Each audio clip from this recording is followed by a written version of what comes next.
ദുആക്ക് ഇജാബത്ത് കിട്ടാൻ മഹാന്മാർ പഠിപ്പിച്ച മാർഗങ്ങളിൽ ഏറ്റവും പ്രധാനപ്പെട്ട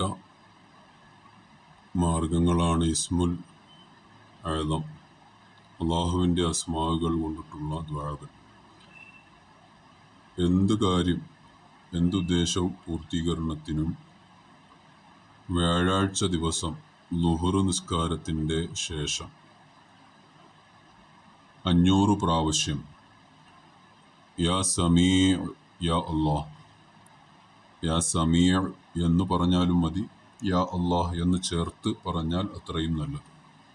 ഇപ്പോൾ യാ സമീഉ യാ അല്ലാഹ്, യാ സമീഉ യാ അല്ലാഹ് എന്ന ഇസ്മ 500 പ്രാവശ്യം വ്യാഴാഴ്ച ളുഹ്ർ നിസ്കാരത്തിൻ്റെ ശേഷം ഒരേ ഇരിപ്പിൽ ഇരുന്ന് ചൊല്ലിയിട്ട് അതിനുശേഷം അള്ളാഹുവിനോട് എന്ത് കാര്യങ്ങൾ ചോദിച്ചാലും ഉടനടി ഇജാബത്ത് ലഭിക്കുമെന്ന് മഹാരഥന്മാരായ പണ്ഡിതന്മാർ രേഖപ്പെടുത്തിയിട്ടുണ്ട്.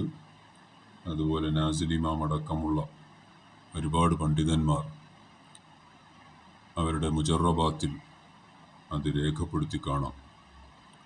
വളരെ പ്രധാനപ്പെട്ട യാ സമീഉ എന്ന് പറഞ്ഞാൽ എല്ലാം കേൾക്കുന്നവനെ എന്നാണ് അർത്ഥം.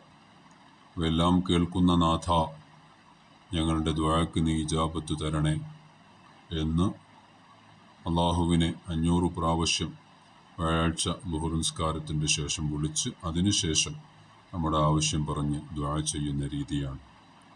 അപ്പോൾ അത് എല്ലാവരും, ശബ്ദം കേൾക്കുന്ന എല്ലാവരും അതൊന്ന് ചെയ്യുക. അല്ലാഹു തആല എല്ലാ ആവശ്യങ്ങളും നിറവേറ്റി തരുമാറാകട്ടെ.